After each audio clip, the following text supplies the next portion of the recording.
Good afternoon, students. I would like to welcome you to our next exercise, number 5. The title is Fractured Screws from an Antenna Tower. Now, again, the history of that case. The screws were mounted in an antenna tower, and this antenna tower was reinforced. It was made much higher, and for that reason there were new screws mounted. However, after about 6 months there was a check, and then after the check they realized there was a failure of several screws due to fracture, and the screw heads fell on the ground. And I can tell you, when they made the check and climbed up on the antenna, they even just touched a little bit these screws, and the screw heads immediately fell down like ripe tomatoes. So it was a mystery, and it was very strange, and of course it immediately had to be investigated what's going on there. Now here you see already the head of that screw and the fracture surface. It's clear, we will talk about this later in detail. Now the mechanical loading on this screw, we were told by the client who made the reinforcement of the antenna tower that there was simply a tension loading on this screw here. You see here the screw. I also can show you here exactly this part. It's quite heavy, and the diameter is about 20 millimeters. Again, the mechanical loading, tension, and yes, this antenna tower, you can imagine, it's located high in the mountains, in the Swiss mountains, and there is mostly wind from the west, so we can assume that there is an additional loading by the wind forces, and this is so-called banding fatigue due to wind forces. We will see if this will play a role or not. And the material, it's a high-strength steel with, again, the German designation 10.9. You remember we had this designation with this steel hanger of the indoor pool of Kilchberg. There it was 8.8, but here it's 10.9. So 10, when we calculate, it's easy. The ultimate tensile strength is 1000 megapascal, and 0.9 means 90% of the ultimate tensile strength is the yield strength of the material. So the yield strength is 900 megapascal. So it's a high strength steel. And additionally, when you watch here at the color of these screws, it's this dark gray. So it's coated, and the coating process, it's hot dip galvanized, and the coating applied is zinc. Of course, the reason to make this it's a protection against corrosion. And you see also the surface here looks quite nice after 6 months. So okay, so let's have a look now more careful on this fractured screw head. I have to tell you that the corrosion which you see here, this is secondarily, because the screw head fell down and it was in winter and there was already some wet or even a little bit snow, because we found other screw heads which were just when they climbed on the antenna, they fell in their hands and there was no corrosion. However, here I show you this corrosion, which is not really plays a role. So of course we start with fractography of this component, and I show you this here also. You can see here the component, and yeah, what do we observe? Maybe we go to the next step. Yes, as I told you, the surface of the screw is in quite good condition. You see here, no corrosion, no pitting corrosion, nothing. And the fracture surface, as I told you, is corroded, but it's secondarily. Now, the type of fracture we all the time want to find out. What do we observe here first? There's a middle part, which is quite rough and crater-like, and there is a part here at the outside, near to the outside of that screw, which is more flat, sickle-shaped, and we assume that in this area the crack started because, as we know already, that the highest stress is all the time at the surface of the component, and especially from the design it's clear the transition here from the shaft to the head, and there you have of course a notch effect, so that's quite sure. So yeah, we watch here on this flat smooth corrugated sickle-shaped zone. It's probably a crack initiation zone. Of course, we were talking about the fact that there maybe is some influence from the wind, which is mostly from the west coming, and wind would mean that this antenna is moving a little bit and makes also a fatigue loading. So we would like to watch there if we find, and you know already the signs for fatigue, is these beach marks.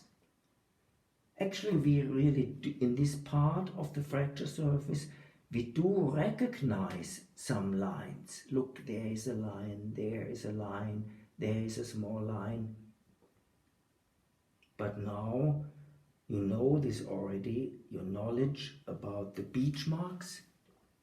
The beach marks have to be regularly.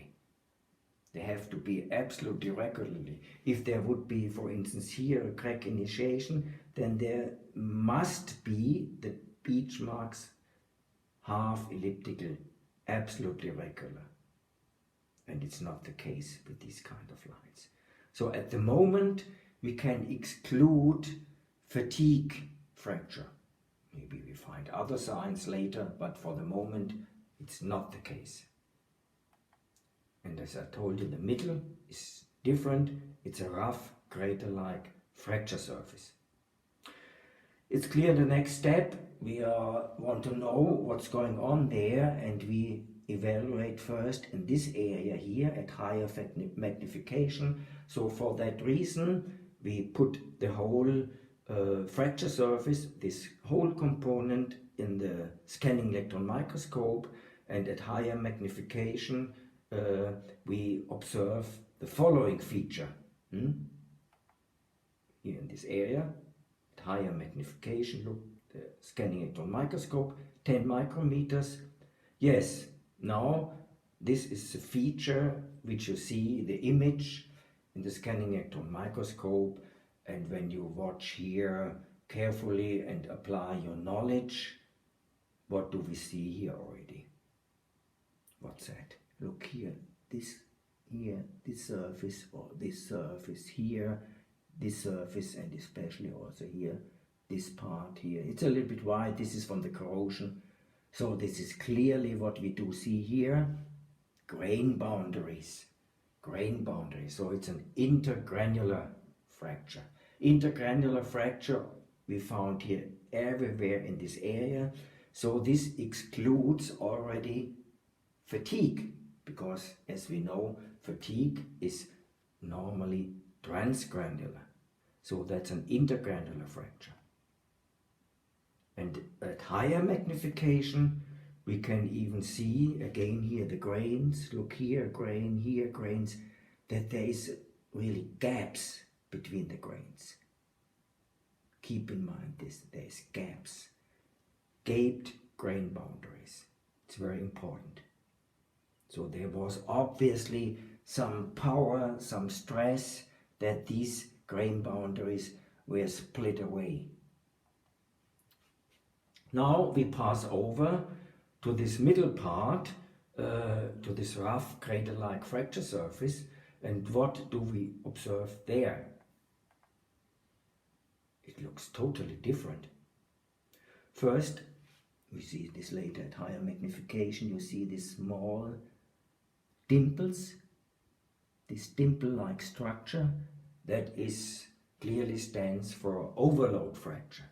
And additionally, we see here so-called microchannels. Here. And at some microchannels you see here even precipitates inside. We will find out what's that.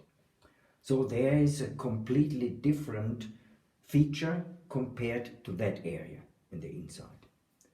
At higher magnification, again, this dimple-like structure, that's from the overload fracture. And secondly, this feature, this is called, fish eyes.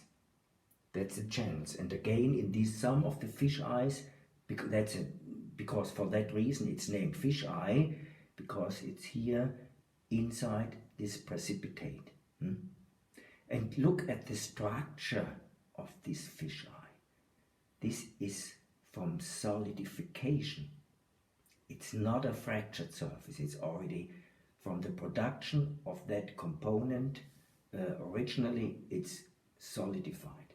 And I can tell you already at that stage of our investigation, you easily can go to watch at the books about fractography, and then there is a different signs for different features of fracture surfaces. And these fish eyes, they are absolutely clearly a sign for hydrogen embrittlement, for hydrogen, that they are made by hydrogen. We come back to this later, why these kind of fish eyes came up. Now, the next step is all the time after we have done fractography. We watched at this area and at this area. Here again we found the intergranular fracture, and here in the inside this dimpled fracture with the fish eyes. And now we just can cut through. We had a lot of these samples available, as I told you, and we see the following. First, we are a little bit underneath of the fracture surface, and we nicely see here that's the structure of the steel, a tempered martensite, and additionally extensive segregation banding in the core zone. But that's okay. This is a material, this is from the production of that screw, that it is so much extended.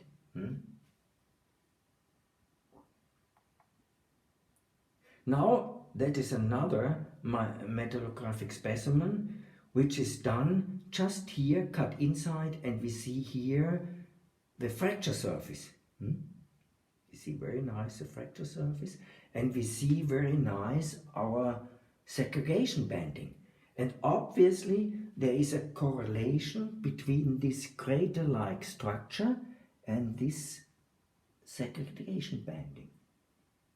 Segregation. And you see already here, very small, this extended, this lengthened precipitates. I can tell you this is manganese sulfide.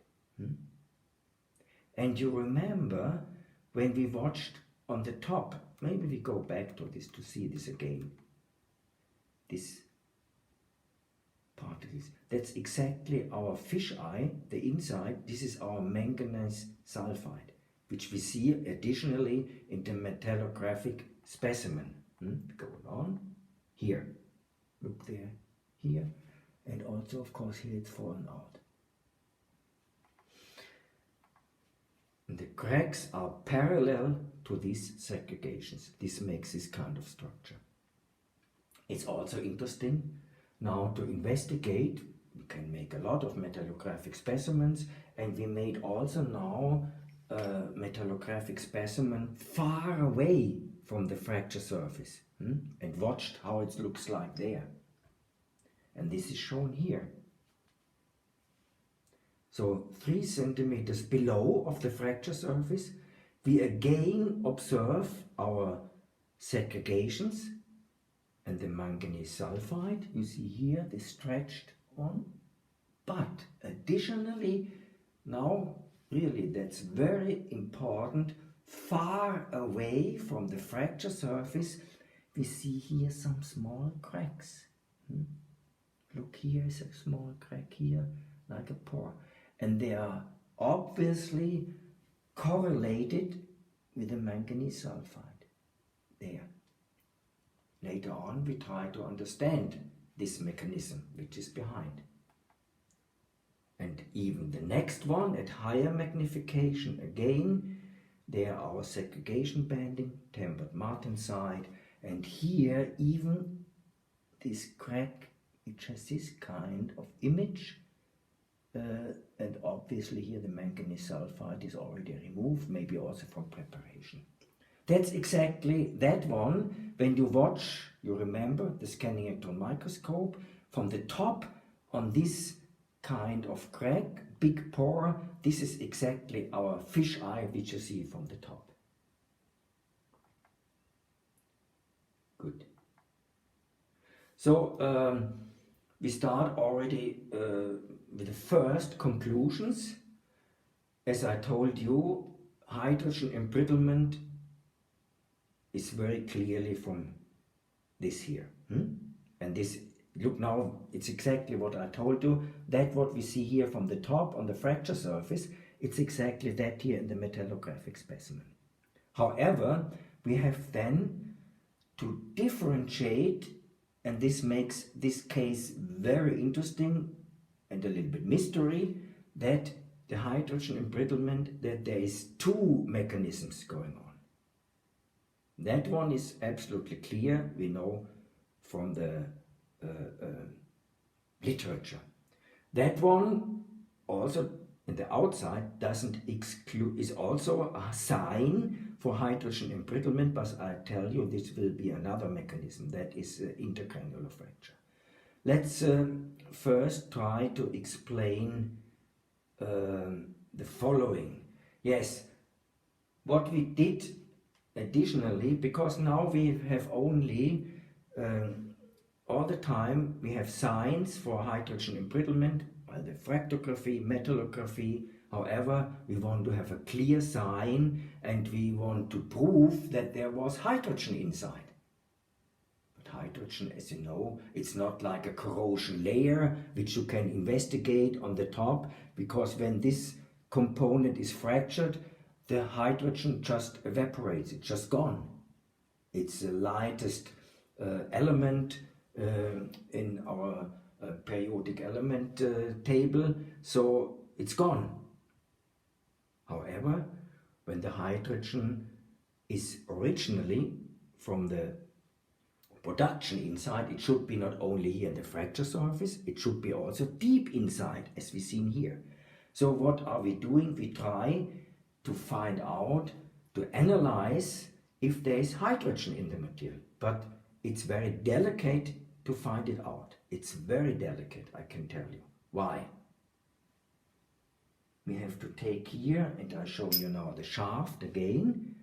From this shaft, and now far away from the fracture surface, there were from the inside specimens taken out. But the specimens, and they were then used later for chemical analysis, for gas chromatography. Come back to this later. So these specimens, there were 3 specimens taken out, and this is quite sophisticated, because you have to imagine when these specimens from this screw are taken out in the machine shop, in the workshop, you have to tell them very clearly, be careful, it should be not too hot, because when these specimens get hot, then immediately the hydrogen evaporates, goes out of that small specimen. And secondly, when this small specimen is then produced and we have to bring it to the chemical analysis, and mostly they are not really waiting for you, to test these small specimens. So these specimens maybe are tested 1 or 2 weeks later or a few days later. In that time, the hydrogen would already diffuse to the surface and out. And this hydrogen you would not measure. So now what can we do that there is no diffusion or less diffusion of this hydrogen? What do you know about diffusion? Of course, diffusion is retarded, is going much slower.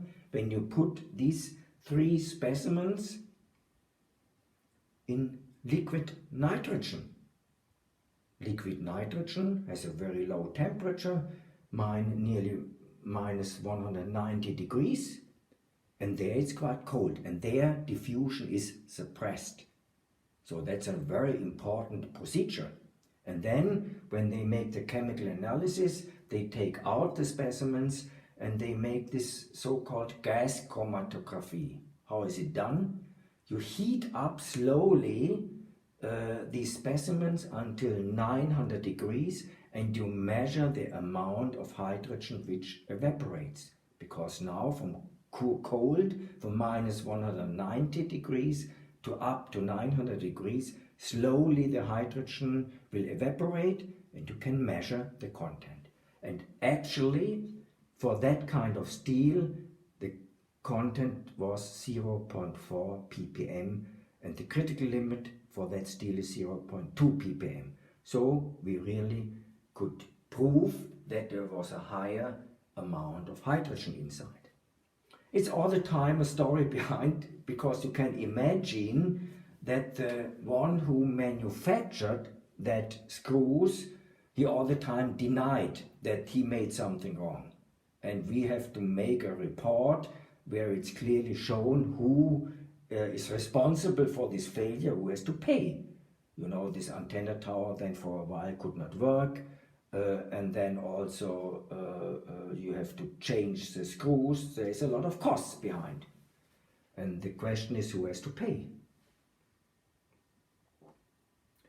And then there is something important coming up, that the manufacturer of the screws told us, okay, now we will see if my screws are in good condition and I didn't sell any bad material.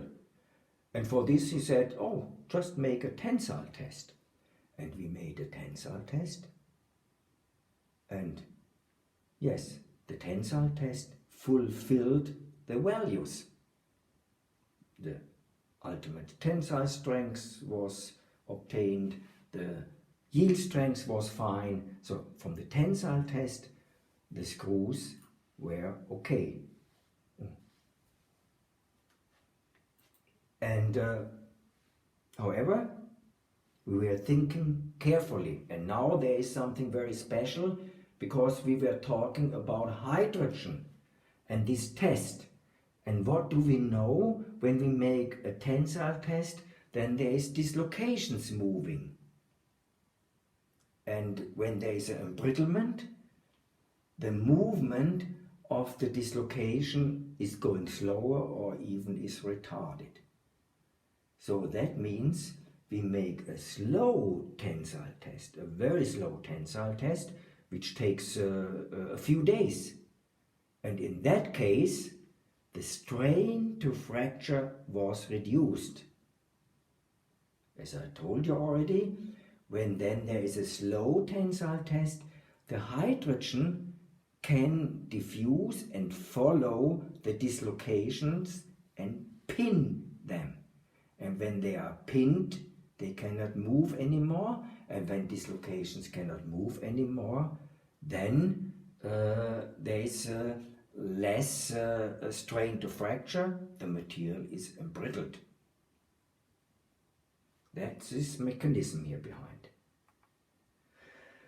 So the failure mechanism, but that is then, sorry, this is a little bit maybe confusing. This will be then the failure mechanism for the second one. The first one is first that one, which I told you during production. these fish eyes are coming up. And you know, these steels are done by vacuum melting, and obviously there the vacuum was not good enough, so the hydrogen was not removed from the original material. Problem during production, low vacuum, and then there was a lot of hydrogen still inside in the material, and the hydrogen during solidification made then these fish eyes. And you see also the mechanism again here. It's clear the hydrogen will then there make small pores and bubbles where it's easier to make the pore, where the interface energy is lower, and the interface energy is lower where there is a manganese sulfide. So that is the reason why it started there at the manganese sulfide. We saw this also before in the other image where it was here a little bit away. So that is the first mechanism. So that's during production, and this holds for the fish eyes. The fish eyes, again, this kind of feature which we see here, this is coming from solidification of the material. And this is coming later on, the dimples from the overload fracture. Again, that's the first mechanism. And the second mechanism, which is explained then here, again that one, this holds now for that. Now the question is coming up where, because that hydrogen, which is emitted originally from the production, this is already gone and it's here in the fish eyes, but there is still another hydrogen around, and this hydrogen, and there we have to come up now again from another step of the production due to pickling prior to hot dip galvanizing.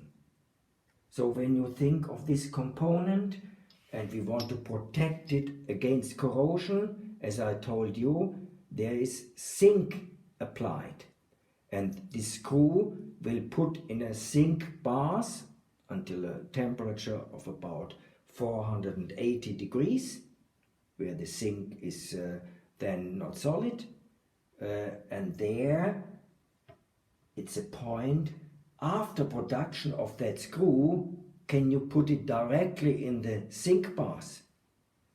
Not at all, because the zinc would not adhere. There would be a problem. You have to clean the screw, you have to clean it.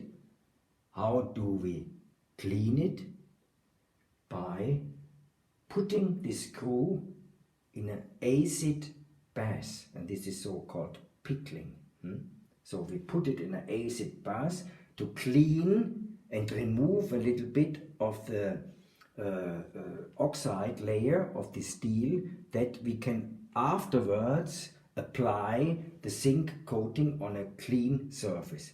And that pickling is crucial and dangerous, especially for high strength steel, because what do we know? Acid, there's hydrogen around, and we have the high strength steel in contact with acid, with hydrogen. And it's a little bit tricky because of course you have to do the cleaning, and there's hydrogen. Obviously, as you can read also in literature, this depends very much how clean this bath, this acid bath is. It is told when this acid bath gets by the time a little bit dirty, then this hydrogen can better pass in the material. That's another story. It's a very interesting point which we cannot talk here about. But I tell you, that is a mechanism behind. In the acid bath, which is a little bit dirty, the hydrogen can then pass inside in our screw. And that is, of course, and the hydrogen is inside. When it's done right, afterwards you may put the screw in a furnace at 120 degrees and hope that partially the hydrogen will again evaporate. But obviously that was here not done. So that is a reason why hydrogen was now inside additionally in the material, and as I told you, when this screw is then mounted and there is a stress on the screw, and then due to the stress, maybe is a small movement of dislocations, that would be fine, but it was hindered because the hydrogen just went as a cloud to the dislocations, and they had no chance to make any movement. No chance to make any movement. That means when there is a little bit stress on them, it immediately breaks like glass. It's extremely brittle. And I can tell you, when the workers climbed up to the antenna and they touched with a screw driver only a little bit, that big screws, it fell down immediately like glass, bang. So that was a very crazy story and a very crazy case. And this is again delayed cracking due to time-dependent diffusion of hydrogen. And that made also intergranular cracks. And additionally, as I told you, this is the last proof of that the screws were already cracked after the pickling. Because then it's put in the bath, and we made here analysis on these intergranular fractures, and we found a small layer of zinc. So zinc was then diffusing inside during the process when the screw was in the zinc bath. So that's a clear proof. So again, at the end, it's quite a complicated case, but very, very interesting. Again, go back to this here. That's during production with the fish eyes. And this shows this feature. And the second feature, as I told you, is due to the pickling, putting the screw in an acid bath. But finally, to conclude here, because I all the time tell you we have to find out in our report who is responsible, who made the mistake. The manufacturer of that screw is clearly the one who made this mistake, and he was finally responsible for this, and finally he had to pay for that damage.